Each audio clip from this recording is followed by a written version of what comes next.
chegar. Vamos orar, então. Vem aqui, irmã Sônia, fazer uma oração, por favor. Vamos orar para abrir o nosso trabalho. Senhor Deus, nós estamos aqui, Senhor, mais uma vez na Tua presença, Senhor, que o Senhor vem de encontro à nossa vida. Senhor, que o Senhor vem, Senhor, agir na nossa vida de uma tal maneira que só o Senhor é Deus. Deus, nós estamos aqui, Senhor, para fazer a Tua vontade, não é a nossa. Que o Senhor venha, Senhor, pegar nas nossas mãos, Senhor, e fazer, Senhor, a diferença, Senhor, aqui nesse lugar, Senhor, porque só o Senhor é Deus aqui, Senhor. Entra, Senhor, na nossa causa, Senhor. Venha fazer a diferença, venha fazer na mudança, Senhor, aqui, Senhor. Ei, xalamanaia, zei xalabaia, zei xalamanaia. Oh, naia, xanagaia, zei xalamanaia. Oh, Deus, venha mesmo agindo aqui, Senhor, na nossa vida, Senhor. Que o Senhor venha, Senhor, pegando as nossas mãos, fazendo a diferença. Senhor, venha tirando toda contenda, todo disse-me-disse, tudo aquilo, Senhor, que não é de Ti, Senhor. Que o Senhor venha tirar desse lugar, Senhor. Venha agindo da Tua maneira. Deus, o Senhor fala, Pai, que o Senhor não tá fazendo a diferença, Senhor. Tem muita gente, Senhor, caçando contenda, caçando disse-me-disse, o Senhor não tem agradado. Ei, xalamanaia, zei xalamanaia. Oh, manaia, xalabaia, zei xalamanaia. Oh, Deus, entra mesmo aqui nesse lugar fazendo a diferença na nossa vida, na vida da irmã Gilda, Senhor. Oh, Senhor, que o Senhor sabe levantar o amanhecer da Tua filha, Pai. Vem, Senhor, pegando nas mãos dela e fazendo a diferença. Na onde que ela pôr as mãos, Senhor, que o Senhor esteja com ela, Senhor. Em nome de Jesus. Amém, graças a Deus. Os irmãos podem ficar à vontade. Eu queria começar novamente, do mesmo jeitinho que a gente fez no módulo 2, pedindo, por favor, que alguém diga alguma coisa que achou interessante, que aprendeu no último domingo. Possa falar alguma coisa que aprendeu, que achou importante, ou que achou que... Alguém pode me ajudar? Ninguém? Ninguém aprendeu nada importante, então, no último módulo?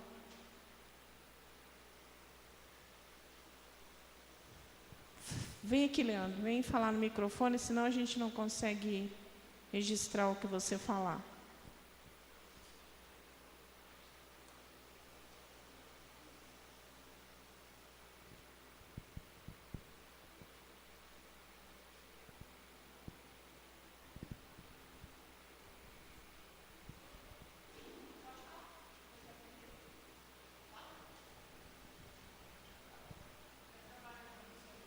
Paz do Senhor, igreja. Eu achei aqui interessante uma parte que a gente estudou, que diz aqui, porque se as mulheres hoje também são usadas. Eu acho interessante porque no mundo espiritual, que eu acredito, Jesus existe para todos, né? E aqui prova que existia há um tempo atrás uma doutrina que deixava as mulheres um pouco de lado, né? Para elas poderem dizer a palavra de Deus, né? Trazer uma palavra de conforto para um próximo, para um irmão. E eu achei muito interessante essa parte aqui.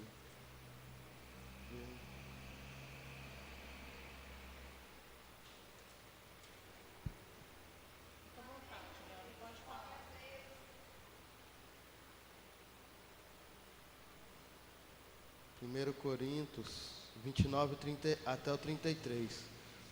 E fazemos profetas 2 ou 3, e os outros julguem. Mas se a outros que estiver sentado fores cada algum coisa qual ser o primeiro. Porque todos podereis profetizar, cada um por suaves, para que todos... Um de cada vez, né? É, Um de cada vez. é que eu estava muito Mas apurado. é interessante isso. Eu estava muito apurado escrevendo. Tá certinho aqui, ó. aqui, por sua vez. Para que todos aprendam e todos sejam consolados, pois os espíritos dos profetas estão sujeitos aos profetas, porque Deus não é de confusão, mas sim de paz, como em todas as igrejas dos santos. Amém. Amém. Realmente usaram alguns trechos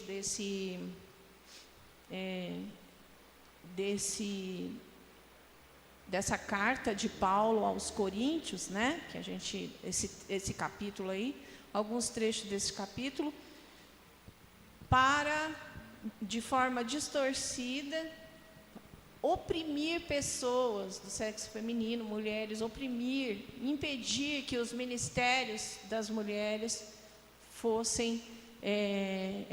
fluíssem, né, de forma com a liberdade do Espírito Santo, né?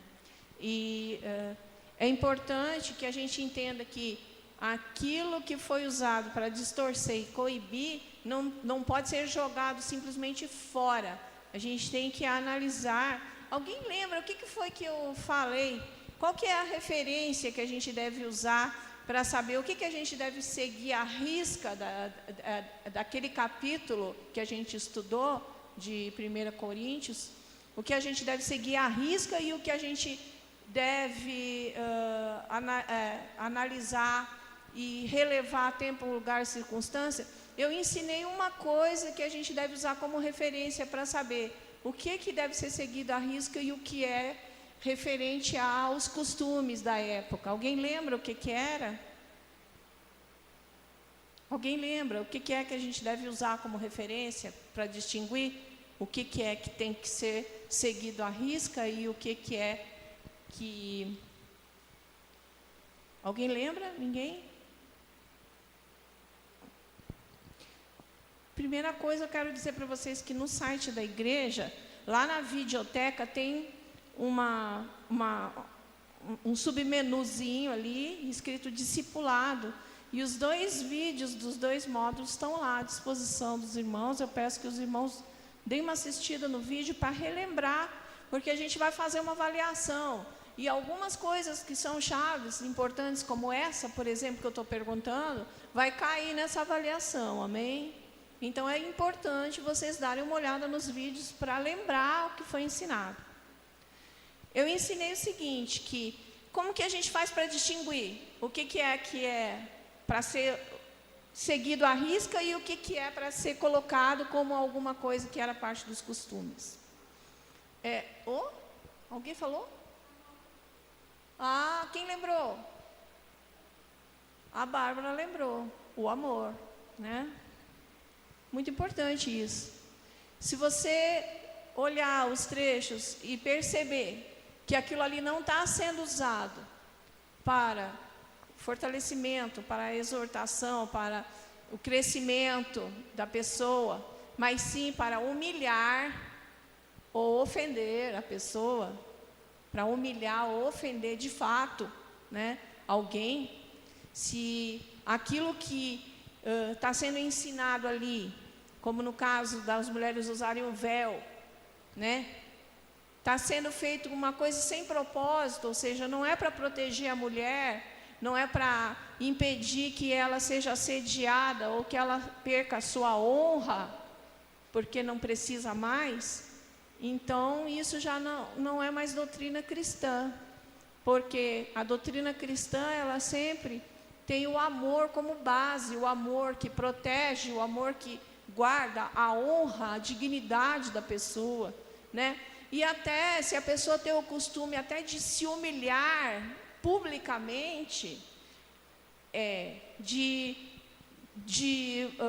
fazer com que de colocar a sua situação de humilhação com constância, diante do público, a pessoa se expor em excesso, é a obrigação do líder daquela pessoa, chamar aquela pessoa em particular e pedir para ela não fazer isso, dela não se expor, dela não se humilhar, dela não se colocar em situação de vexame diante dos outros, porque a própria pessoa não percebe, né? Você, por amor, você vai lá e fala com ela, fala, olha, não faz isso, se proteja mais, esteja numa posição de maior recato, zelo da sua própria intimidade. Amém? Vamos entrar na parte 3, então. Na parte 3, a gente vai ver qual é a diferença entre estar dormindo no porão do navio e estar dormindo no fundo do barco. Dormindo no porão do navio é o que aconteceu com Jonas, né? Que ele foi dormir no porão do navio que estava no meio de uma tempestade. E dormindo no fundo do barco é o que estava fazendo Jesus. Eles estavam fazendo a mesma coisa, parece, né? Parecido? Parece que é a mesma coisa. Mas eu gosto de dizer que é a mesma coisa é um monte de tartaruga de biquíni, né? Tudo igualzinho. Pensa uma tartaruga de biquíni, um monte de tartaruga de biquíni, aí é a mesma coisa, né? Não é a mesma coisa. Amém? Então, é impossível não observar que ambos os evangelhos que narram a passagem de Jesus dormindo no barco durante a tempestade, a narrativa está no capítulo e versículo do mesmo número, tá? Ela está tanto em Mateus quanto em Lucas, capítulo 8. É interessante isso, não? Né? Jesus dormindo no fundo do barco. Os dois evangelhos que contam essa história, Mateus e Lucas, eles contam essa história no mesmo capítulo, quase nos mesmos versículos, né? Quase exatamente a mesma numeração. E a gente vai ver isso na parte 4 também, né? No módulo 4 nós vamos ver no evangelho de Mateus e Lucas 4, de 1 a 13, também os dois evangelhos contam a mesma história, no mesmo capítulo, no mesmo número de capítulo e quase os mesmos versos. Por que eu estou pontuando isso? Por que eu estou chamando atenção sobre isso? Porque isso é uma chave importante para quem estuda a Bíblia. Quando a gente encontra isso, a gente presta mais atenção naquilo ali e procura nos outros livros da Bíblia, como é no caso aqui que eu estou mostrando para vocês, uma história parecida, que tem a história de Jonas, que dorme no porão do navio. Amém? Então, é como uma sinalização para você prestar mais atenção e pesquisar mais sobre aquilo, porque aquilo ali é algo que está, ou seja, tem um sinal de Deus, né, ali nessa passagem. Tem algo especial de Deus. Tem algo especial de Deus em toda a Bíblia. De Gênesis a Apocalipse, cada versículo é especial. Mas é impossível não notar que isso acontece. Quem estuda a Bíblia vai encontrar sinais como esse muitas vezes. Aí eu falo na apostila que a gente vai encontrar também a mesma coisa no módulo 4, né? Vai acontecer a mesma coisa, o que nós vamos estudar, vai acontecer o mesmo fenômeno, digamos. Jesus estava cansado de um longo período de pregação, quando à tarde lhe trouxeram ainda muitos doentes e endemoniados, a mais ainda do que ele já tinha liberto. Amém? Estava num momento, já estava cansado, ele já estava no final de um período de libertação, de cura, de pregação. Aí chegou mais uma renca de gente pedindo misericórdia e precisando de cura, de libertação. E quando viu que a multidão era sem fim, ele resolveu sair dali e passar para outra margem, na terra de Gadara. Lá do outro lado estava o gadareno. Quem lembra dessa passagem da Bíblia do gadareno? Era uma grande batalha que já tinha lá do outro lado, da outra margem, quer dizer, da margem de cá o negócio estava que não acabava mais, né? Ele já tinha achado que tinha terminado um período, ainda trouxeram mais uma turma para ele. Aí ele pegou, quando ele estava saindo para ir pegar esse barco, para ir para outra margem. Aqui eu até faço uma observação, claro que não é o caso de Jesus, mas eu digo para você, quando você procurar um escape da sobrecarga de trabalho no seu ministério, na outra margem vai estar te esperando o gadareno, não tem para onde fugir. Então, não adianta, porque ministério é sobrecarga mesmo. Quem entra para esse batalhão, não espere ter folga e tal, porque às vezes tem umas baixas no contingente, precisa você cobrir obreiros que estão ausentes, precisa lavar a igreja, lavar banheiro, limpar, né? E fazer algumas tarefas que já a gente acha que já não são para nós, mas Jesus lavou os pés dos discípulos para nos ensinar que maior é aquele que serve, que é capaz de fazer qualquer tarefa, que está ali à disposição, não para os homens, não para homem nenhum, mas para o Senhor. Você está prestando todo tipo de serviço, qualquer coisa que precisa, não precisa nem mandar, você vê que está ali por fazer, você vai lá e faz.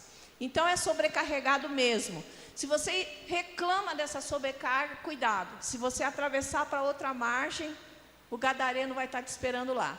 Então, quando Jesus está se dirigindo para o barco, no meio dessa história, querendo passar lá para outra margem, um mestre da lei pede para seguir Jesus, e Jesus responde que até os animais têm descanso, mas não ele. Isso está em Mateus 8:20.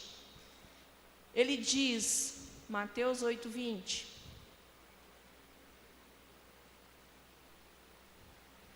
todos trouxeram a Bíblia? Eu quero pedir no quarto módulo, por favor, irrevogavelmente, eu quero que vocês tragam todas as suas apostilas que vocês têm, né? Para a gente ver quais as que estão faltando.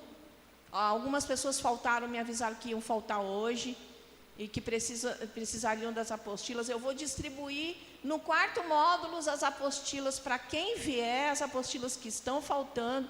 E só vai receber certificado quem tiver as 4 apostilas e que vai ter condição de responder, né, a avaliação para receber a carteirinha.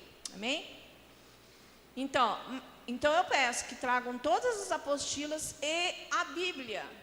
Algo para tomar nota, uma caneta, porque precisa tomar nota de algumas coisas. Aproveitem o quarto módulo, porque eu vou fazer uma revisão de tudo. Vou dar para vocês mais ou menos umas pistas de como vai ser a revisão. Então, não faltem, não deixem de trazer as apostilas e tragam a Bíblia. Amém? No domingo que vem. Diz assim, 8:20. Mateus 8:20. Mas Jesus lhe respondeu: as raposas têm seus covis e as aves do céu têm ninhos, mas o Filho do Homem não tem onde reclinar a cabeça. Amém. Tem muita gente que usa esse versículo para fazer uma confusão e dizer que Jesus não tinha casa, não tinha onde parar, não tinha paradeiro. Parece que Jesus era um andarilho que não tinha onde morar, que não tinha uma casa dele. E isso não é verdade. Amém? Eu mostro lá na Bíblia onde que é que diz que Jesus estava em... Sabe aquela casa que tiraram o telhado para pôr um cara paralítico? Dentro era a casa de Jesus, em Cafarnaum. As pessoas tinham essa liberdade com Jesus, de destelhar a casa dele para pôr um paralítico lá dentro. Tá? Aquela ali, isso aconteceu na casa de Jesus, que morava em Cafarnaum. Ele tinha a casa dele sim. Mas ele está dizendo isso, que não tinha onde reclinar a cabeça, porque ele não tinha sossego. Ele tinha acabado de atender um monte de gente, de ministrar cura, libertação para um monte de gente, e quando ele achou que tinha acabado, trouxeram mais aquele monte de gente, e ele não atendeu essas pessoas. O que ele fez? Ele foi para o barco, já sabendo que, mas ele já sabia que na outra margem, a bagunça que estava esperando ele lá do outro lado. Amém? A batalha espiritual que estava esperando por ele era tal que o colocaria em indisposição com uma cidade inteira, a ponto de pedirem para Jesus que fosse embora. Tá? O que aconteceu em Gadara, quando ele atravessou a margem e foi lá e expulsou o demônio do gadareno, e caiu aquele monte de demônio numa vara de porcos e derrubou os porcos no abismo, quem está lembrado disso? Pois é, na hora que esses porcos caíram, foram informar, os donos dos porcos foram procurar as autoridades, falaram, tem um doido lá que acabou tudo meus porcos, minhas criações, tive um prejuízo terrível, e foram lá tirar a satisfação de Jesus e falar, Jesus, faz favor, vai embora daqui, amém? Isso acontece, tá? Não é todo mundo que recebe com alegria e festeja as obras do Senhor Jesus. Muitos têm esse tipo de reação. Fala, e agora? Vai lá procurar esse cara e pede, por favor, que ele se retire da cidade. Ele foi embora. Ele se retirou, porque pediram a ele que se retirasse. Não a apostila para a Rose, por favor. Rose, minha querida, bem-vinda.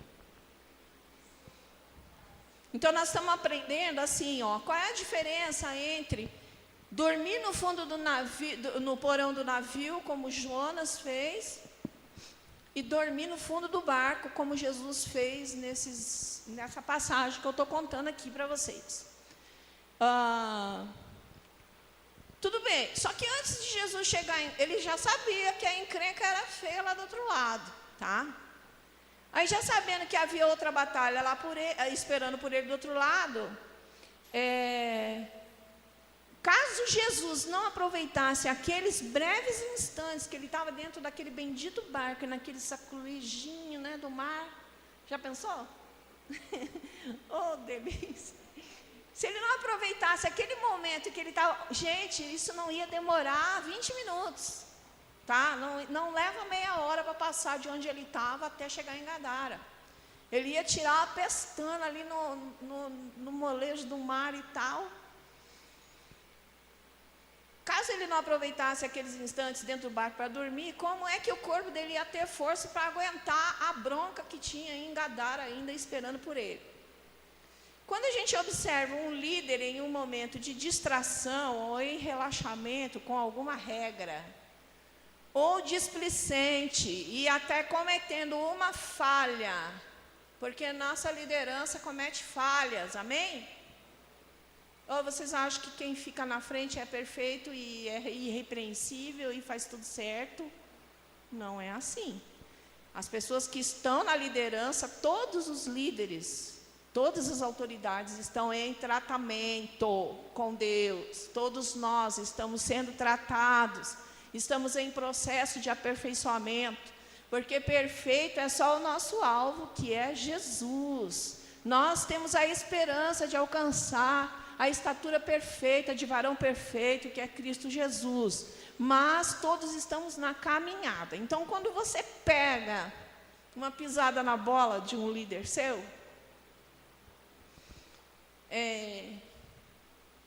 o impulso que a gente tem é de não aceitar aquela fraqueza e cobrar que ele seja infalível, e quase sempre nós somos cruéis com essa cobrança.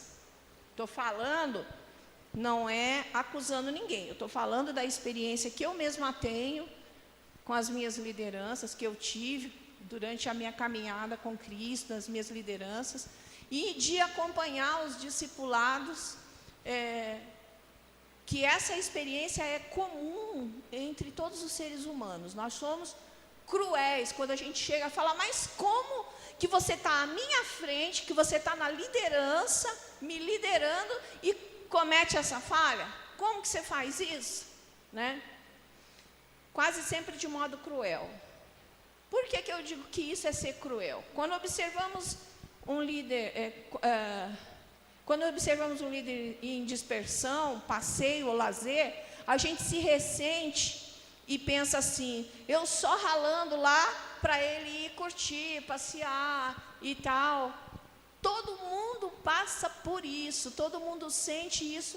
Se disser que esse pensamento nunca te passou pela cabeça, sendo que você está aqui lavando banheiro, limpando o chão, e o teu líder está lá passeando e tal, se divertindo, quem disser que nunca passou esse pensamento na cabeça, está mentindo, porque não existe pessoa perfeita, nem boa, nem santa o suficiente para não ter esse tipo de pensamento. Se você negar que passa isso pela sua cabeça, você não recebe a bênção da libertação. É muito importante o seguinte, você entender que Deus não te dá uma bênção se você não se dispõe e diz: Senhor, eu preciso de ser liberto disso aí, eu tenho este problema. Porque se você não tem problema nenhum e passa a tua vida inteira se apresentando como uma pessoa perfeita diante de Deus, o Senhor fala: amém, vai nessa força. E você vai lá carregando todas as suas mazelas, todos os seus problemas, você vai carregando e você não recebe libertação nunca, porque você não admite diante de Deus que você tem aquele problema. Para você ser liberto e abençoado, você precisa saber: Senhor, olha esse pensamento aí na minha cabeça, pelo amor de Deus, estou vendo o sujeito lá de boa curtindo e eu aqui trabalhando, e veio isso na minha mente. Pai, tem misericórdia, eu não posso ficar com isso, eu não posso carregar isso dentro de mim, eu não quero isso para mim. Amém? Então é muito importante a gente ter essa sinceridade, não é com ninguém não é chegar para o outro e falar: ah, porque o fulano estava lá passeando, não é isso que você tem que fazer. Não, é na vida mesmo, é em todo lugar, é o teu patrão, é a liderança, pessoa que é líder, que está te liderando, que está numa posição de comando com relação a você, né? Se você tem esse pensamento, você está contaminado. O outro não vai ser prejudicado pelo que você pensa, ele vai continuar passeando. E você vai ficar se remoendo com isso, e vai ficar contaminado. E se você tomar a ceia com essa contaminação dentro do teu coração, você corre o risco de ter problemas na tua vida espiritual crônicos.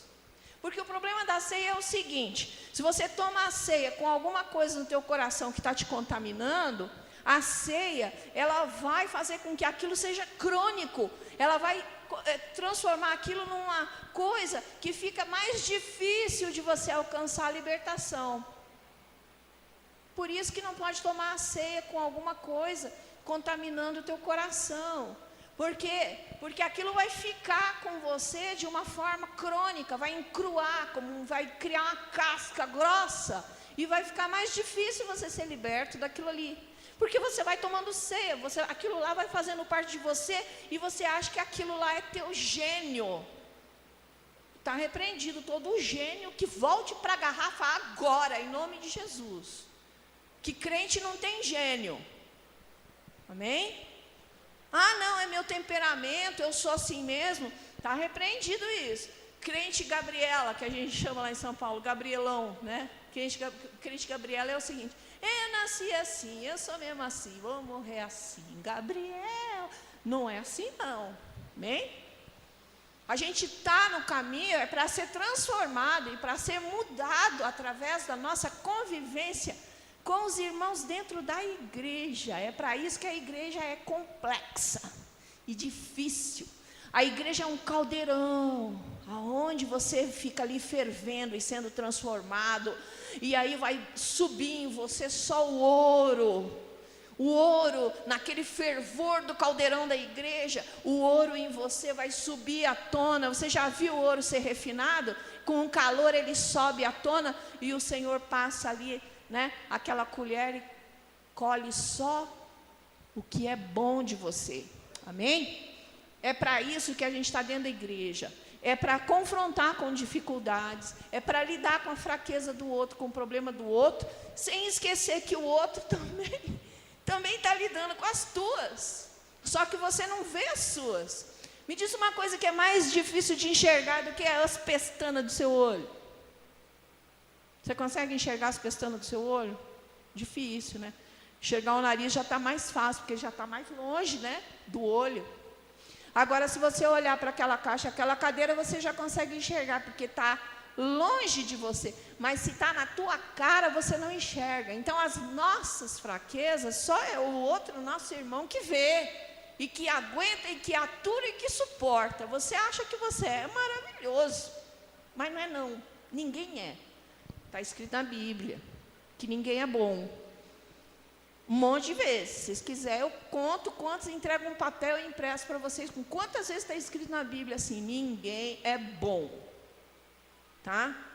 Então, se você tem esse pensamento, se você tem esse tipo de dificuldade, ou qualquer outro tipo de dificuldade com os irmãos na convivência, procura entender que este é o chamado que o Senhor tem para a tua vida. É de olhar para si e ver por que você tem essa dificuldade de lidar com aquilo. É você. Chama para você sempre. Por quê? Eu ensinei no outro módulo, a Rose não estava, eu vou explicar de novo. Ninguém tem o poder de mudar ninguém, amém?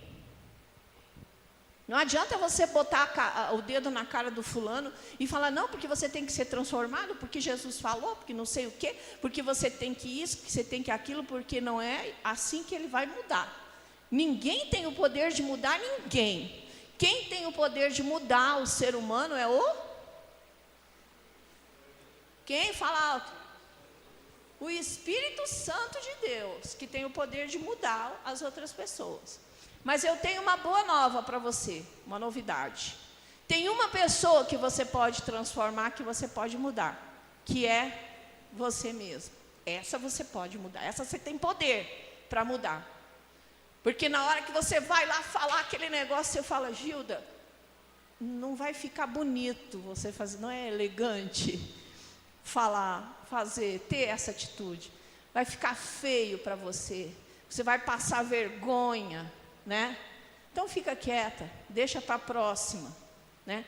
E assim você vai se refreando, vai se controlando, vai aumentando a sua tolerância para um monte de coisas, e eu tenho certeza que isso vai te ajudar na tua vida, em todas as áreas, que você vai ser abençoado se você tiver esse procedimento. Tá? Não transfere a responsabilidade de nenhum problema que você tem na tua vida para os outros, traz para você. Onde foi que eu errei, que eu deixei isso entrar na minha vida? Como foi que eu dei brecha para esse trem acontecer comigo? O que é que eu estou fazendo, que eu estou incentivando, ou que eu estou deixando, ou que eu estou alimentando essa situação que está me fazendo sofrer? Aonde é que eu estou errando? Se você encontrar, glória a Deus, você pode mudar essa situação quando você mudar a tua atitude, amém? Então, quando observamos os nossos líderes nessa situação, a gente deve apresentar isso para Deus e pedir que o Senhor nos tire isso do nosso coração, amém? Porque cada um dá conta de si mesmo a Deus, e a gente não tem que ficar avaliando se o outro isso, se ele está certo, se ele não é problema meu, o que ele está fazendo não é problema meu, eu não vou dar conta dele, eu tenho que dar conta de mim, o que eu estou pensando, como é que eu estou me apresentando diante de Deus para tomar a ceia, se está tudo certo, se eu estou de bem com todo mundo, se eu não estou, né?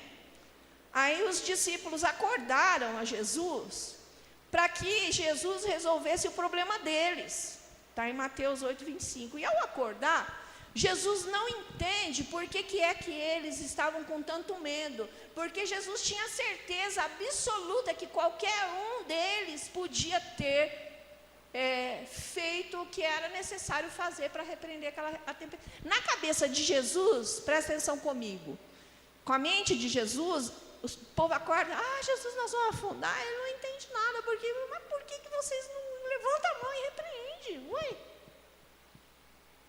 Na cabeça de Jesus, isso não era uma coisa que só ele podia fazer. Na nossa cabeça é que é assim. Na nossa cabeça Jesus, quem é este que até os ventos... Meu Deus do céu, a gente é que inventa esses mitos. Na cabeça de Jesus, por isso Paulo pede, me dá a mente de Cristo. Eu quero pensar como Ele, eu quero ver as coisas, entender as coisas como Jesus entende. Aí ele levantou e foi lá. Depois ficou provado que Jesus tinha razão, porque quando Pedro anda sobre as águas, fica provado que qualquer pessoa pode fazer. A gente só não faz porque tem alguma coisa está errada. O que é que está errado dentro da minha concepção das coisas? Por que é? No que eu estou acreditando que faz com que eu, andando sobre as águas ali do lado de Jesus, no momento mais sobrenatural da história da humanidade, eu acredito, quando um homem tosco como Pedro, que era um pescador, de repente está andando sobre o mar, Jesus Cristo. Isso é uma das coisas mais sensacionais que já aconteceu. Ele não era o filho de Deus, ele era o discípulo de Jesus, um homem cheio de falhas, igual a mim, igual a você. Ele andou, deu vários passos em cima das águas. O que fez essa criatura? De repente, ele estava ali com Cristo do lado dele, tinha toda a garantia, ele já tinha dado vários passos, não tinha como. Por que é que essa criatura afundou? O que aconteceu com ele? Né? Isso é uma coisa que a gente pode depois dar uma olhada. Mas agora, o que é importante é a gente entender o seguinte, que o ponto que eu quero destacar como diferencial principal entre essas duas situações, o Jonas dormindo no fundo do porão e Jesus dormindo no fundo do barco, é a causa da tempestade, o motivo dessa tempestade. Os dois estavam enfrentando uma tempestade no barco, certo? Os dois estavam enfrentando uma dificuldade, que era a mesma dificuldade. Os dois estavam dormindo no fundo da embarcação e enfrentando uma tempestade. Qual é a diferença? A diferença é a causa da tempestade. A tempestade que Jesus repreendeu era a fúria do inimigo tentando impedir que Jesus chegasse a Gadara para libertar aquele gadareno lá. E o negócio foi tão sério que a cidade inteira ficou contra Jesus. Então houve uma retaliação. Jesus Cristo de Nazaré sofreu uma retaliação porque libertou um endemoniado. Amém? Ele foi mandado, ele foi expulso de Gadara, foi mandado embora, pediram para ele sair. Então o motivo da tempestade é que o inimigo estava tentando impedir que acontecesse aquela libertação, certo? Então quando Jesus levantou a mão, ele repreendeu a fúria do diabo, ele repreendeu a fúria do inimigo que estava se levantando, tentando impedir, ou seja, em oposição ao movimento de Jesus Cristo, que era de libertação. O que nós fazemos aqui, ó, exemplo, no dia que o Leandro foi liberto, está aqui na apostila, houve uma luta física na porta do templo da Assembleia de Israel. Eu fiz questão de registrar isso aqui. Quem estava aqui naquele dia? Mateus tomou uma bica na canela, alguém mais? Ninguém viu. Pois é. No dia que o Leandro foi liberto, houve uma luta física na porta do templo da Assembleia de Israel. Tanto é que o Mateus aqui tomou uma bica de um cara tomado por uma força maligna que estava ali tentando entrar, porque o Leandro estava aqui sendo ministrado pelo bispo e ele estava sendo liberto naquela hora. Naquela hora ele estava sendo liberto. Como que a gente sabe? Por causa da reação das potestades lá fora. O cara estava doidinho, batendo, querendo quebrar o vidro ali e tal, né?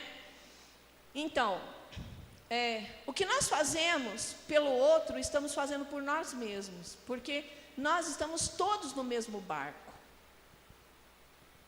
Se o barco afundar, todo mundo afunda junto. Então, se a gente fica em disputas, em contendas entre nós, a casa dividida, ela perece. Se nós não temos uma unidade, não temos confiança uns nos outros, né? Se a gente não trabalha para desenvolver essa confiança, para estreitar os laços, né, de intimidade entre nós, a gente perece. No caso de Jonas, após decidir ir na direção oposta, a direção que Deus havia lhe ordenado, a Bíblia diz que o Senhor lançou sobre o mar uma tempestade. Então era Deus quem levantou a tempestade, no caso de Jonas.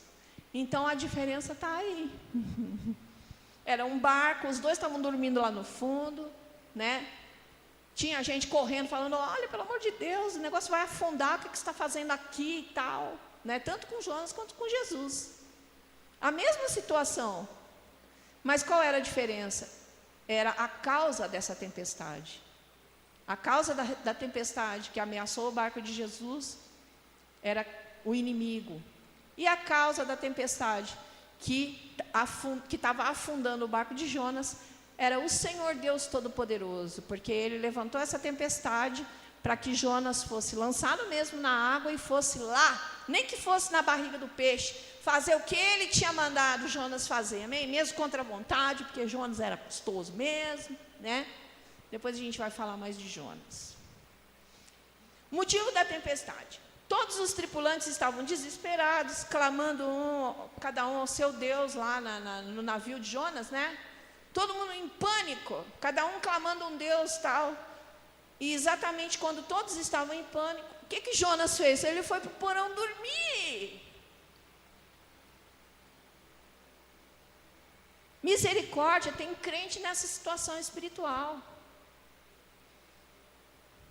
Na hora que o negócio está todo mundo desesperado, o que ele faz? Ele vai, liga a televisão, vai assistir o Faustão. Eu já vi um monte de gente fazendo isso. Preciso descansar minha cabeça. Preciso espairecer, que eu não aguento de tanto problema. Misericórdia. Esse é o sono da indolência. É um estado de morte espiritual, em que a pessoa não reage mais à repreensão de Deus, ela não pode mais ser exortada e sempre arranja muitas desculpas para não fazer o que ela foi instruída para fazer. Ela tem um monte de justificativa. Você fala para a pessoa, fica ali. Aí ela fala, não, eu não posso ficar aqui porque eu tenho que ir ali, porque eu tenho que ir isso. E ela convence a si própria de que ela não pode fazer o que foi falado para ela fazer. E ela se acha com toda a razão do mundo para não fazer o que falaram para ela fazer, né? Então isso é uma situação espiritual muito grave, porque esse é o estado mental em que mergulhou Saul e que levou Saul gradativamente à loucura. Porque tem uma coisa que eu quero dizer para vocês, irmãos. É muito importante isso. Se você entra no sobrenatural de Deus, se você é batizado com o Espírito Santo, quem é batizado com o Espírito Santo aqui? Entrou no sobrenatural de Deus. Se você já teve experiências sobrenaturais, se você já tem testemunho de ter tido visões, teve sonhos com Deus. Se você não entrar na ordem que a palavra determina, se você não congregar, se você não se sujeitar a uma liderança, se você não entrar num agrupamento e começar a agir em conjunto dentro da igreja, que isso é igreja, é um conjunto de pessoas que querem servir a Cristo juntas, umas ajudando as outras, na ordem que é determinado na Bíblia. Se você não fizer isso e não entrar dentro dessa forma, se você não se conformar, né, com este modelo, que é o modelo que a Bíblia ensina, cara, você fica doido, você fica maluco, brinca. Toma a ceia sem examinar sua consciência para você ver. Vai tomando, e vai tomando, para você ver onde você vai parar. Você não vai perceber, mas você vai ficar doido, cara. Você vai ficar pirado. Você vai começar a se colocar em situações de risco e a outras pessoas em situação de risco. Risco físico, risco financeiro. Você vai começar, você está dirigindo, você não sabe onde você está indo, você vai bater nas pessoas. E você quer subir, ficar na frente dos outros e ministrar e tal. E aí quando você sai daqui, você vai fazer o bem, te dá na telha. Você não se sujeita a autoridade nenhuma. E você vai experimentando o sobrenatural e vai tomando ceia para você ver onde você vai parar. Cara, você fica doido, tá? mesmo, fica maluco, de um tanto que ninguém mais vai conseguir te convencer de pecado, ou seja, ninguém vai conseguir chegar até você e falar, olha cara, olha direito o que você está fazendo. Ninguém vai conseguir mais ter acesso, a sua mente vai ficar cauterizada de uma tal maneira que não vai ter mais como exortar você ou você receber a bênção de libertação que você precisa na sua vida. Eu tenho um estudo bíblico chamado Cálice da Ira de Deus, que fala exatamente sobre essa condição e essa questão de pessoas desequilibradas, que inclusive, quando eu fui terapeuta, eu já tratei de pessoas nesse estado, tá? Pessoas que não tinham condição de conviver direito com as pessoas em casa, não conseguiam manter relacionamentos, que não conseguiam manter no emprego, não ficavam no emprego. Deus abençoa, abre porta, a pessoa vai e daqui a pouco ela é mandada embora porque ninguém aguenta. Crente. Pois é, dando testemunho, dizendo que é de Jesus e tal, né? Então, o Cálice da Ira de Deus é um estudo que eu tenho, bíblico, que mostra como a pessoa fica nessa condição, como ela chega nessa situação, e uso como exemplo a pessoa de Saul. Quem sabe quem é Saul? Ok, então não vou precisar explicar. O fato é que a pessoa entra em um estado tão grave de cauterização do seu entendimento que nada nem ninguém mais consegue lhe chamar a atenção para seus erros. Ela não pode mais ser convencida de pecado. Vamos lá ler. 1 Samuel, por favor, abram comigo a Bíblia. 1 Samuel 13.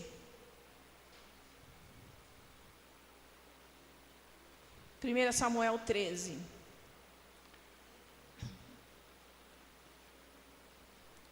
Versos de 8 a 14, depois de 15 a 10. Eu vou ler para a gente ganhar tempo.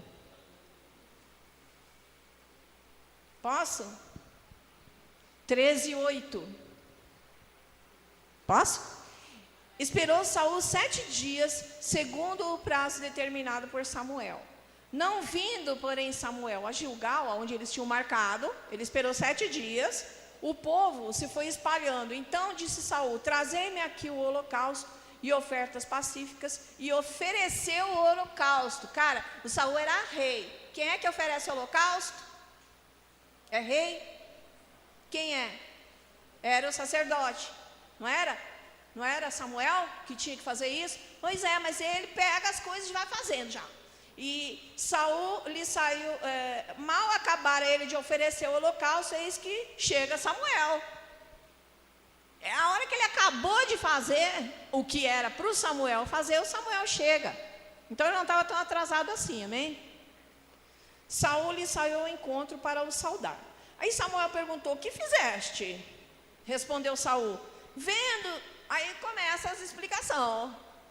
Vendo que o povo se ia espalhando aqui, e que tu não vinhas no dia aprazado, que os filisteus já estavam não sei o quê, eu disse comigo, agora descerão os filisteus contra mim, Gilgal, e ainda não obtive a benevolência do Senhor, e forçado pelas circunstâncias, quem está me acompanhando aí? Forçado pelas circunstâncias, ofereci o holocausto. Então ele tem um monte de justificativa para apresentar para o outro e convencer o sacerdote que ele só fez o que tinha que fazer, entendeu? Eu tinha que fazer, era isso mesmo. Quer dizer, o cara pensa que ele está certo, todo errado no mundo, na vida, e está ali. Não, certo, por isso, isso e isso. Forçado pela circunstância. O cara era todo cheio dos argumentos, né? Aí vamos lá, de 15 a 10, como se não bastasse, lá. Então se levantou Samuel e subiu de Gilgal, Gibeá de Benjamim. Logo Saul contou o povo que se achava com ele, cerca de 600 homens. Não, é 15. Peraí, é capítulo 15, verso 10. Vamos lá, mais uma, mais adiante. Lá vem Samuel. Então veio a palavra do Senhor a Samuel dizendo, arrependo-me de haver constituído Saul rei, porque deixou de me seguir e não executou as minhas palavras. Então Samuel se contristou e toda a noite clamou ao Senhor.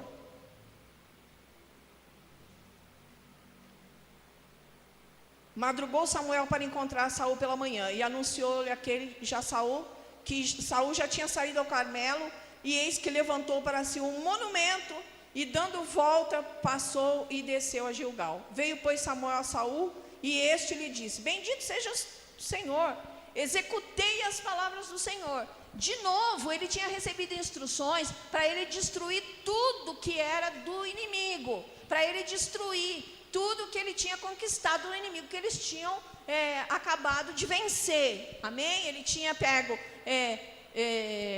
gado e o rei que era para matar. Ele não fez nada do que tinha sido falado para ele fazer, mas ele chegou para Samuel falando assim, e disse: bendito sejas tu do Senhor, executei as palavras do Senhor. Ele se apresentou dizendo assim: olha, eu fiz tudo que o Senhor mandou. Aí respondeu, e aí Samuel falou: mas que balido é esse que eu estou ouvindo, as ovelhas e este nos meus ouvidos, e esse mugido de bois, o que é isso?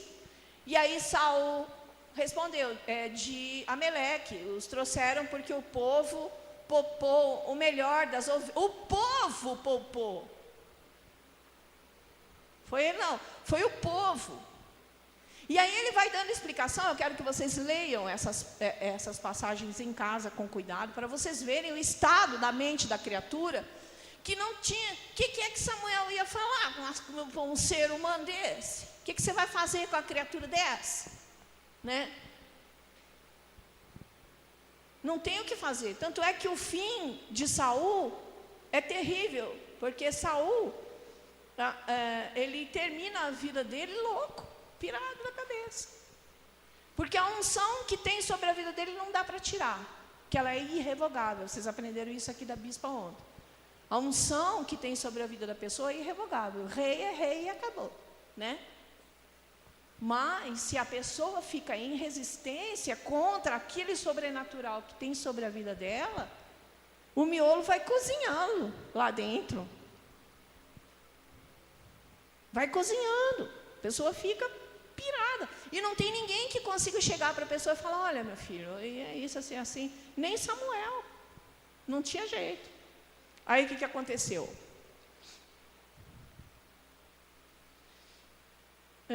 As atitudes de Jonas, desde a conversão de Nínive até o final do livro, e a sua relação com Deus, são muito similares ao comportamento de Saul, amém? O jeito como Jonas reage, na hora que a cidade inteira se converte, ele fica bravo. Ele não gosta do negócio não, porque ele tinha profetizado que a cidade ia ser destruída, né? E Deus voltou atrás porque a cidade se converteu, e Jonas ficou danado da vida, e começou a ficar rebelde contra o Senhor. E vocês leiam o livro de Jonas até o final, para vocês verem como é que aquela criatura termina a vida dele. Frito, no deserto. Morre frito, no sol do deserto, né? Como alguém... Deus manda um verme matar a planta que estava protegendo Jonas no sol do deserto. É assim que termina a história de Jonas. Tinha uma planta protegendo a cabeça dele do sol. Deus manda um verme e mata a planta, que é para o sol queimar mesmo, para ver se acaba de cozinhar o miolo da criatura. E Saul rasga o manto de Samuel. Samuel está indo, Saul segura no manto de Samuel e rasga o manto de Samuel, porque Samuel estava indo embora e Saul queria que Samuel fosse com ele para a cerimônia, para ninguém notar que a marmita tinha azedado, para ninguém notar que o negócio não estava legal. Ele queria que Samuel fosse lá para que as outras pessoas, para manter as aparências, para o negócio não ficar feio para ele. Saul, vaidosão, né? Queria que Samuel fizesse a dupla, né, com ele, diante das pessoas, só para manter as aparências, para os anciãos, né, não acharem que tinha algum problema, né. Então, o que isso prova? As justificativas de Saul para os seus erros provam que ele está convencido de que fazer as coisas do jeito dele é melhor do que do jeito de Samuel. Se ele está argumentando e tentando convencer Samuel que do jeito dele está melhor, isso significa que ele acha que o jeito de Samuel não é tão bom, né? Isso deixa claro várias coisas. Saul não tinha uma relação direta e verdadeira com Deus. 1 Samuel 15, 24 e 25, vou ler. Então disse Saul a Samuel: pequei, pois transgrediu o mandamento do Senhor e as tuas palavras, porque temi o povo e dei ouvidos à sua voz. Agora, pois, te rogo, perdoa-me meu pecado e volta comigo para que adore o Senhor. Não, 15, 21. 15, 21. Mas o povo tomou do despojo ovelhas e bois, o melhor do designado à destruição, para oferecer ao Senhor o quê? Vou ler de novo, é 1 Samuel 15, 21, por favor, me acompanhem, está escrito aqui. Mas o povo tomou do despojo ovelhas e bois, o melhor designado à destruição, para oferecer ao Senhor, teu Deus. Não, a gente não destruiu, o povo pegou o melhor para oferecer para o teu Deus, foi por isso que eu não fiz o que Deus mandou. Entendeu como é que é o negócio? A pessoa pensa que está certa. Então ele não tem uma relação direta e verdadeira com Deus. Para ele é o teu Deus, é o Deus de Samuel. Saul não discernia entre a autoridade sacerdotal de Samuel e a sua autoridade de rei. 1 Samuel 13, 8 a 10. Vamos ler. Isso é muito importante. Samuel é um excelente exemplo de como você faz para transformar a unção de Deus na tua vida, na tua própria destruição. Saul é um exemplo perfeito, né? Está escrito assim, 1 Samuel 13, esperou Saul 7 dias, segundo o prazo e tal. Aí eu já li essa passagem. Não vindo, porém, Samuel Gilgal, o povo se foi espalhando dali. Então Saul disse, me traz aqui o holocausto e as ofertas, e ofereceu o holocausto. Então, para ele, rei, sacerdote, profeta, tudo é a mesma coisa. Não tem isso de cada um na sua função. Para que esse negócio? Né? Dá que negócio que eu mesmo faço. Né? Não respeita a unção de cada um, o chamado de cada um, o que é cada um posto para fazer, não. Eu sou rei, eu vou fazer mesmo, e é tudo a mesma coisa, está muito bom assim. Né? Então não faz, ele não tem discernimento entre a autoridade dele e a autoridade de Samuel. Achava que era tudo a tal da mesma coisa, né? Que eu já disse que é o quê? Um caminhão cheio de tartaruga de biquíni. A mesma coisa é um caminhão cheio de tartaruga de biquíni. Né? Não tem a mesma coisa. Na casa de Deus não é tudo a mesma coisa. Amém? Saul estava preocupado com a sua imagem perante os anciãos do povo. 1 Samuel 15, 30. Estava preocupado em fazer a vontade das pessoas, em agradar os seus liderados, porque acreditava que era dos liderados que dependia o seu cargo. Por isso ele fazia política e se preocupava com a sua reputação. Está escrito aqui em 1 Samuel 15, 24 e 25. Que ele pede para, não, Samuel, vem cá comigo diante dos anciãos e tal. Ele estava preocupado com a reputação dele. E esse tipo de pessoa costuma bajular os liderados. Bajular os liderados. Dar oportunidade, dar responsabilidade, às vezes, para as pessoas que não estão capacitadas para fazerem coisas, né? Porque ele acha que agradando os seus liderados é que ele vai ficar, que ele vai garantir a posição dele de líder. É político. Não é assim que a gente trabalha para Deus.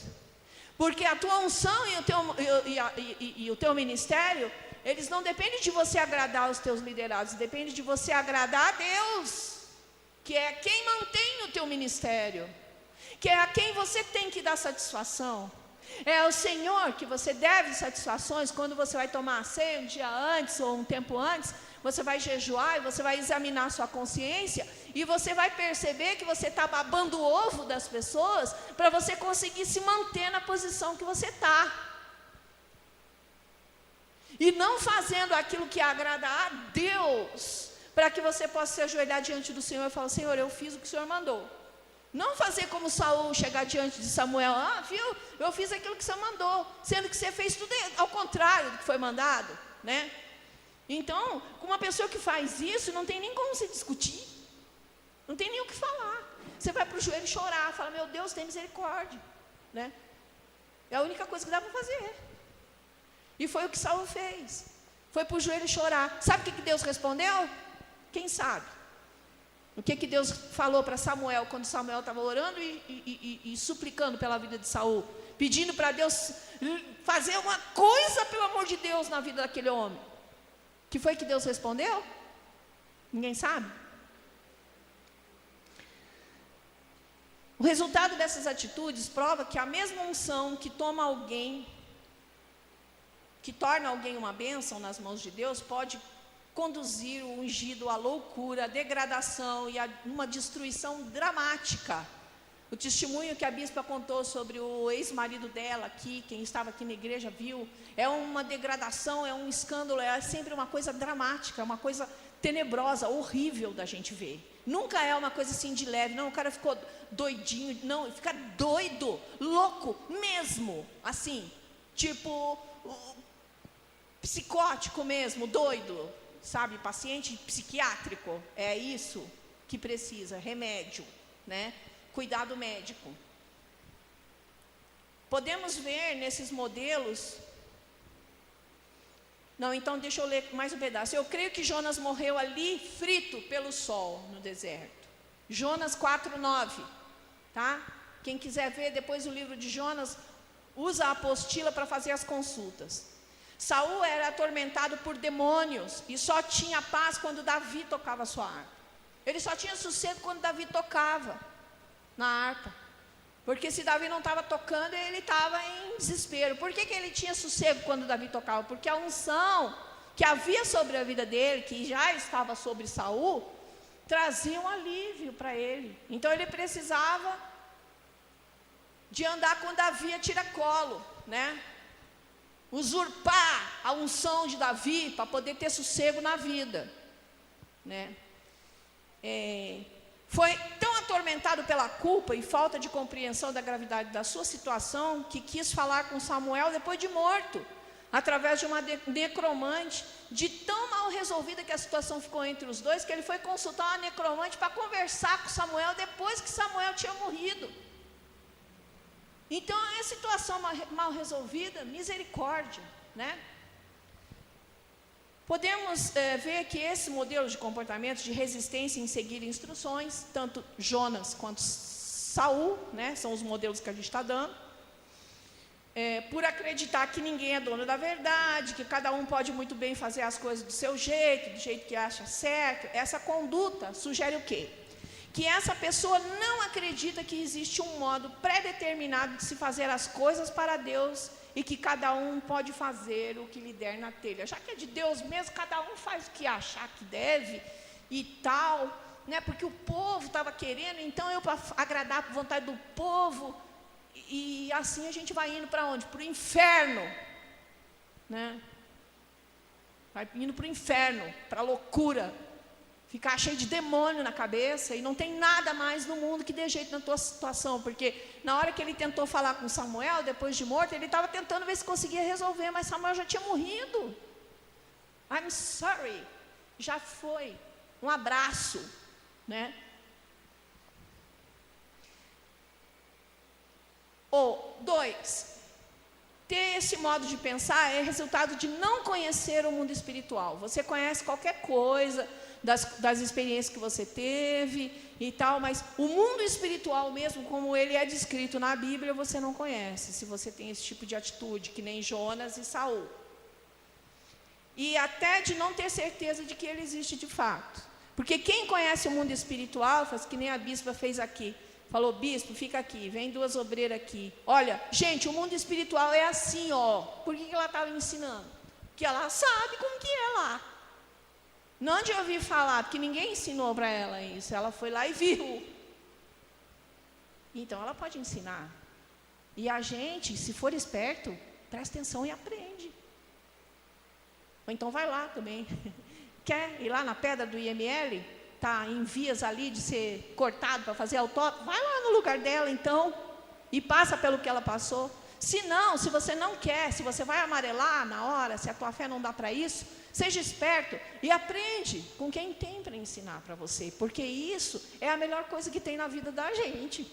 Ter os servos de Deus na nossa vida para nos ensinar, meu Deus, como é o reino de Deus, que nem Jesus fez. Olha, eu vou explicar para vocês o reino. Por que ele ensinava? Olha, o reino do meu pai é assim, porque ele veio de lá e para lá voltou. Ele podia ensinar, ele sabia como era, está aqui o registro. É só você estudar que você vai saber também. Então a pessoa que faz isso não conhece o mundo espiritual. Por isso, 3, por isso quando alguém se apresenta como porta-voz de Deus, portador das instruções que vem de Deus, ou profeta, não é levado muito a sério, como as instruções de Samuel não foram levadas a sério por Saul, porque Saul talvez achasse que fossem chatices, ou coisa da cabeça de Samuel, e do Deus dele lá, essas coisas de profeta, porque profeta todo mundo é, cada um faz do seu jeito, eu não preciso ir ter igreja, eu lá na minha casa, eu ligo lá a televisão, e eu adoro a Deus lá, e está tudo bem, né? Eu faço do jeito que eu quiser, vai indo, vai fazendo, né? Depois, não diga que ninguém te avisou, que o barato não é dele, que não é assim que a banda toca. Todos temos aqui uma situação tremendamente grave. Temos alguém que acredita ser certo, fazer as coisas da maneira que lhe dá na veneta, que diante da representação, da repreensão do líder, não se atemoriza, nem se intimida, mas se justifica e argumenta para convencer aquele que lhe repreende, ou lhe aperta para tentar fazê-lo aprender ou entender o motivo do seu erro. Mesmo que esse alguém seja o próprio Deus. No caso de Jonas, gente. Com quem que é que Jonas estava arengando lá no deserto? E a planta lá, e Deus mandou, mas não, Jonas, não sei o que. Não, mas Deus, ele estava fazendo a mesma coisa que Saul fez com Samuel, gente. Jonas fez com Deus. Então não tem limite para isso, porque a pessoa, quando ela perde o juízo, quando ela perde a noção total, mesmo, né, quando ela está mesmo confusa e contaminada e envenenada pela sua própria necessidade de fazer o que lhe dá na telha, quando ela está nesse estado perigosíssimo, o que acontece com ela? Ela perde a noção, não tem limite, nada, nem Deus,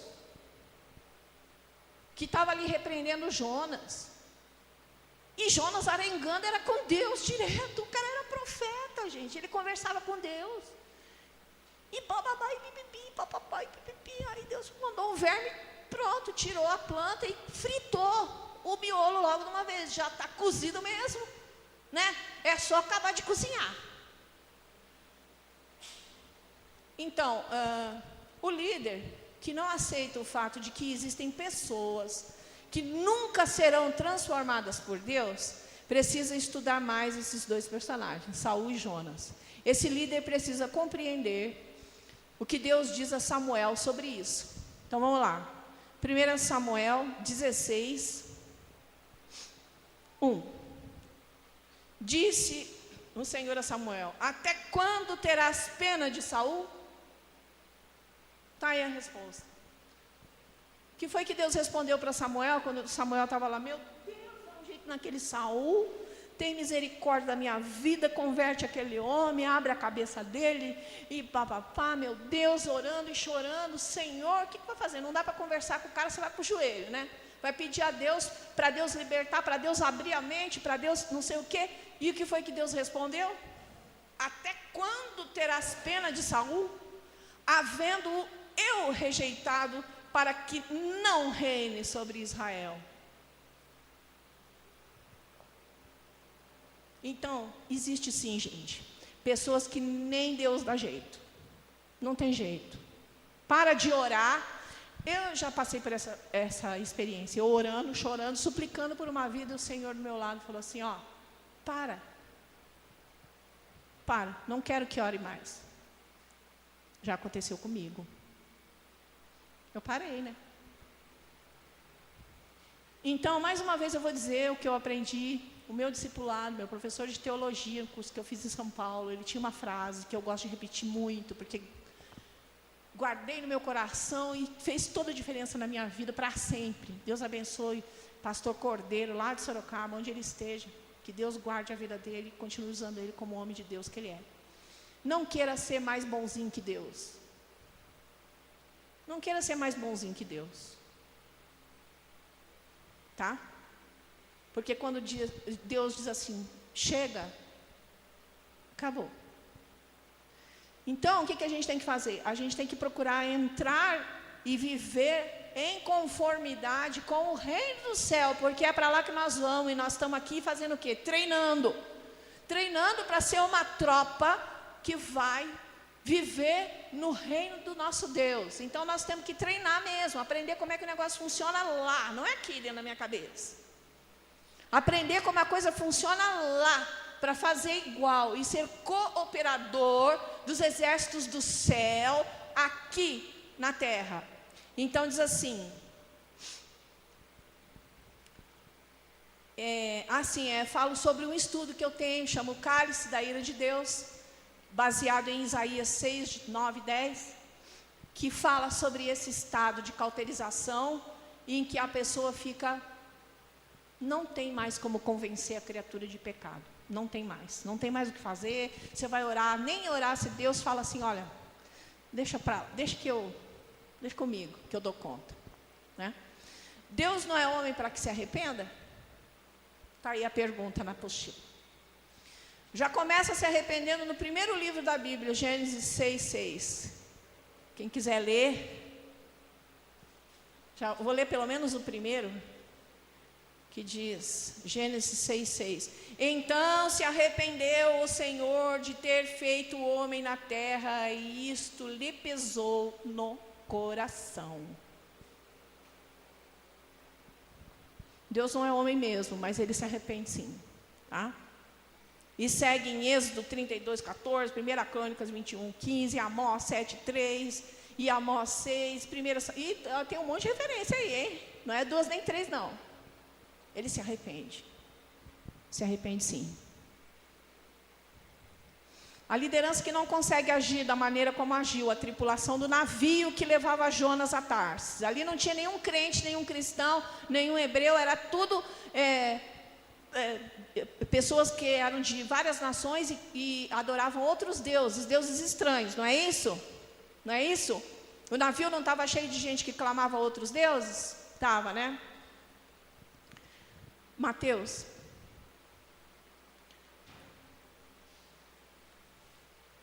Cheio de pessoas que clamavam outros deuses.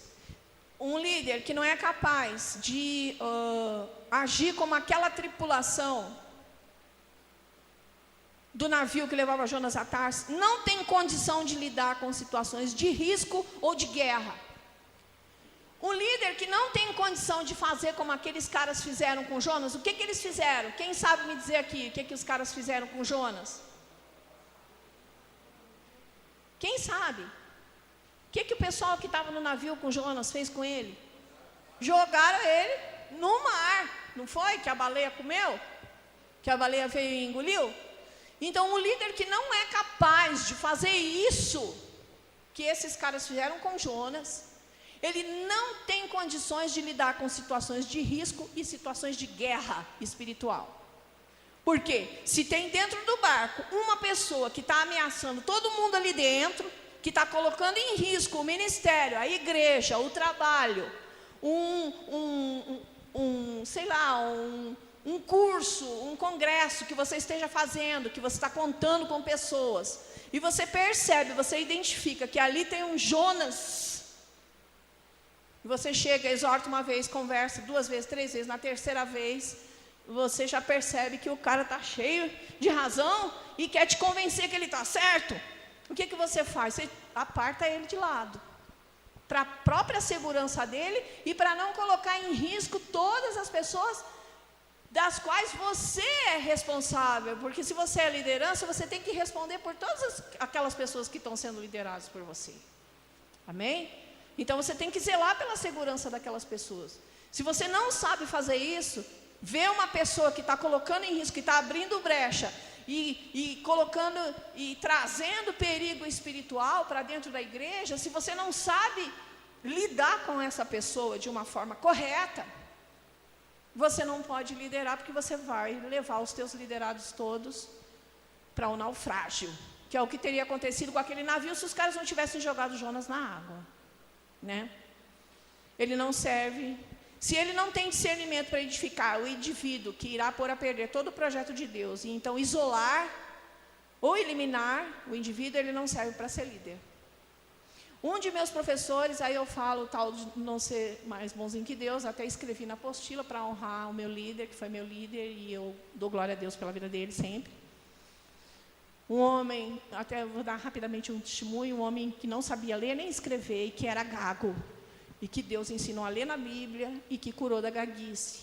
Porque quando ele pregava, ele não gaguejava, e de tanto pregar, ele acabou sendo curado da gagueira. Então era um homem mesmo que foi feito, que recebeu um dom de ensinar a palavra, né? Infelizmente esse dom não é muito mais admirável. As pessoas querem ver revelação, dom, milagre, mas quem tem o dom de ensinar a palavra às vezes não é tão popular, né? Às vezes fica assim, não, que ele gosta de bater, gosta de apertar e tal. Mas é o chamado que Deus tem, né, para a vida da gente. Não estamos a serviço das nossas preferências. Não temos o direito de fazer o que é conveniente para nós, pondo em risco a todos no barco, para termos a fama de bonzinhos, para fazer política que nem Saul fazia, ou para que os nossos liderados nos aprovem, né? Não é da aprovação dos liderados que depende a aprovação do seu ministério. Nunca se esqueça de que é somente a Deus que você tem que agradar, pois é só da aprovação de Deus que depende o seu ministério, se é que você tem um de verdade. Amém?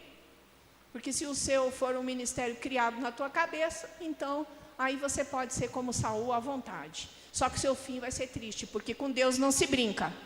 Amém?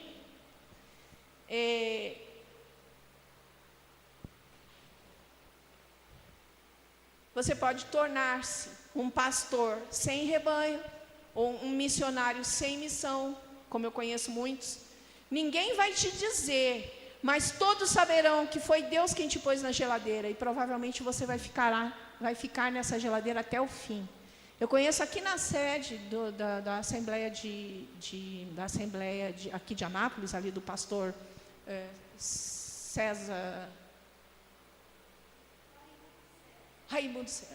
Clarimundo César.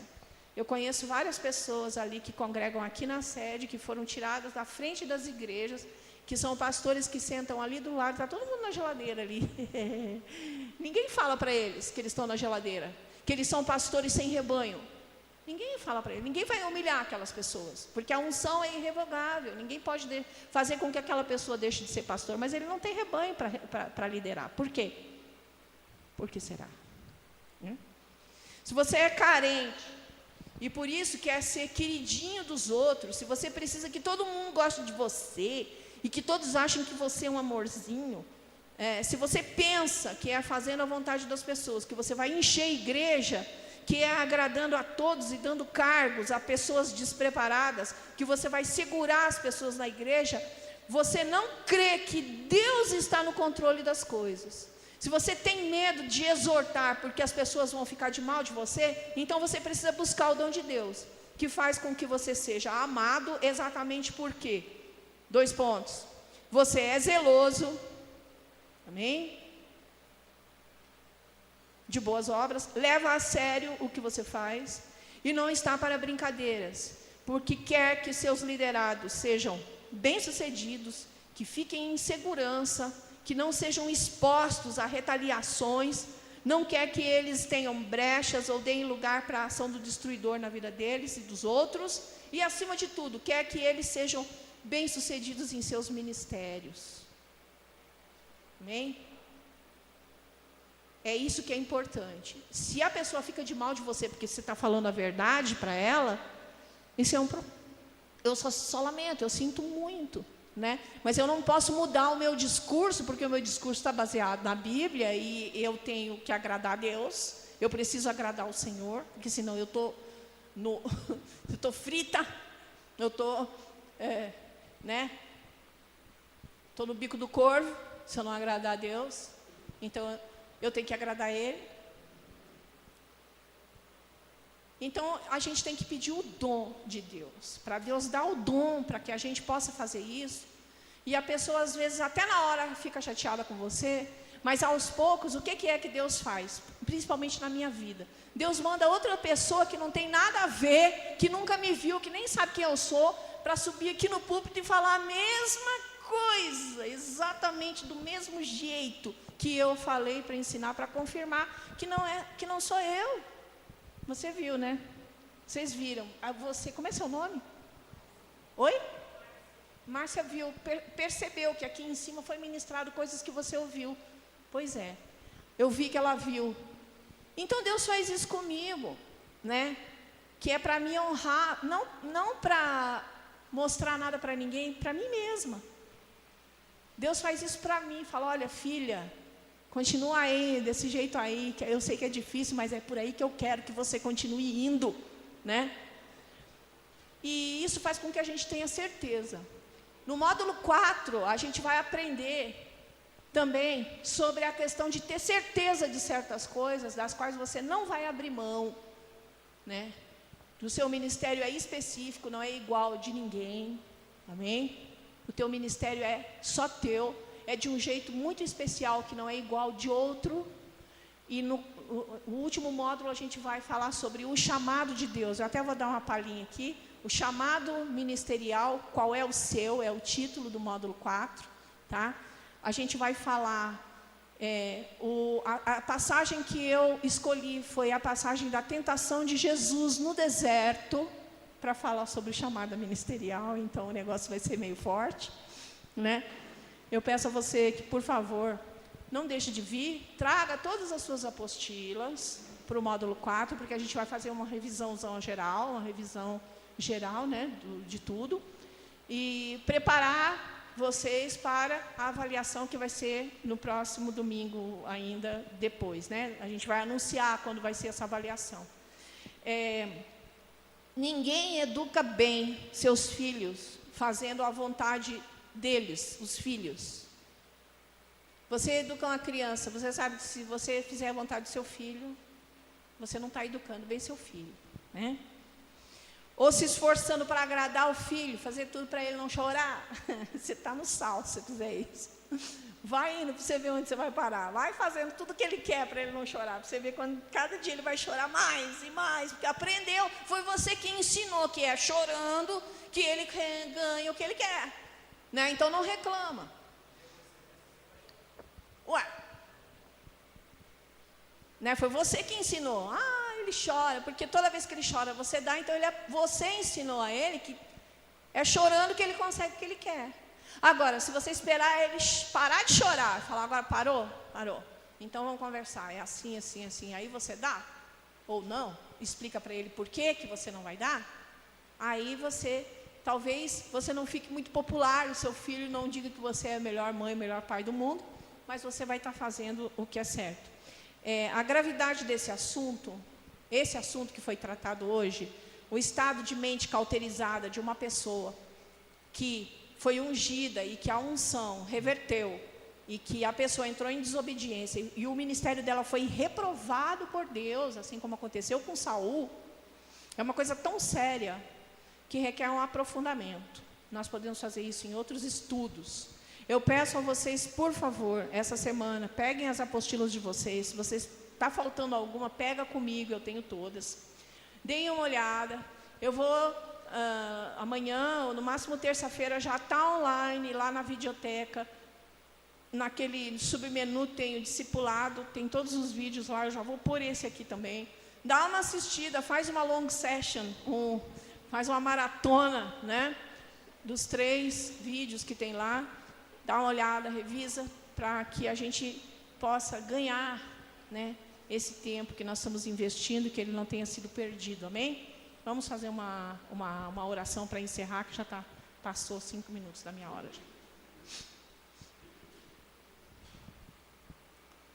Senhor nosso Deus e Pai, nós todos que estamos aqui, Senhor, na Tua presença nessa hora, temos, Senhor, de Ti um chamado e queremos cumprir, Senhor, esse chamado, não conforme a nossa vontade, nem conforme a vontade do homem, ou para atender a necessidade de outras pessoas, nem as nossas. Mas nós queremos, Senhor, cumprir esse chamado para atender, Senhor, a Tua vontade, para cumprir, Senhor, as Tuas determinações, aquilo que o Senhor tinha no seu coração, quando me escolheu, quando nos escolheu a cada um de nós, quando nos chamou, quando nos levantou, Senhor, para fazer a Tua obra, aquilo que o Senhor tinha em mente, Senhor, para nos usar, aquilo que o Senhor quis no momento em que nos levantou, fazer, Senhor, usando as nossas vidas para o Teu reino, Senhor, para o Teu agrado, para cumprir somente a Tua vontade e atender somente os Teus interesses, Senhor. Nós Te pedimos em nome de Jesus, meu Deus, recebe as nossas vidas na Tua presença nessa hora. Senhor, toma nas Tuas mãos os nossos familiares, a nossa parentela, a nossa casa. Toma nas Tuas mãos, Senhor, tudo que Tu nos deste, Senhor, para tomar conta, ó Pai. Senhor, os nossos bens, tudo aquilo que o Senhor nos acrescentou pela vossa misericórdia, que esteja coberto agora, Senhor, oh Deus, pela Tua proteção, pelo Teu amor, Pai. Nós Te pedimos isso não por obras, nem por merecimento nosso, mas é pelo sangue de Cristo que morreu na cruz por nós, Senhor. É que nós Te pedimos essa proteção, ó Pai. É pelo sangue de Jesus Cristo, Senhor, que nos justifica e nos capacita de entrar na Tua presença e de alcançar das Tuas mãos, Senhor, a Tua misericórdia. É que nós Te pedimos agora, cuida de nós, Senhor. Abençoa cada um de nós, Pai. Abençoa aqueles que virão ao culto, Senhor, nessa tarde. Abençoa, Senhor, aquilo que será ministrado, Senhor, nessa tarde. Que as pessoas possam ser grandemente abençoadas. Que haja sinais, Senhor, de prodígios, de maravilhas. Que o Senhor venha curar, expulsar o mal, Senhor, da vida das pessoas. Que elas venham encontrar o Senhor Jesus Cristo aqui neste lugar, e verdadeiramente possam tocar nas vestes de Jesus, alcançar de Ti, Senhor, oh Deus, aquilo que elas necessitam, porque nós não temos nada, Senhor, para oferecer, não temos de nós nada, Senhor, oh Pai, somos totalmente dependentes da Tua graça, do Teu amor, da Tua misericórdia. Por isso nós Te pedimos, Senhor, envia os Teus exércitos, Pai, carros e cavaleiros de Israel em nosso favor. Nós Te pedimos, acampa em torno, Senhor, deste templo, ó Pai. Mantém, Senhor, Senhor, o teto, assim nos ares sobre este templo, ó Deus, as Tuas milícias, Senhor. Guarda portas e janelas, Senhor, ao redor deste lugar. Que possa alcançar as pessoas aqui em volta, Senhor. Expandir a Tua graça, Senhor, alcançando todas as pessoas que estão em volta, Senhor, por perto aqui, Pai. Assim nós Te pedimos, Senhor, certos de receber, e já Te agradecemos em nome de Jesus. Amém.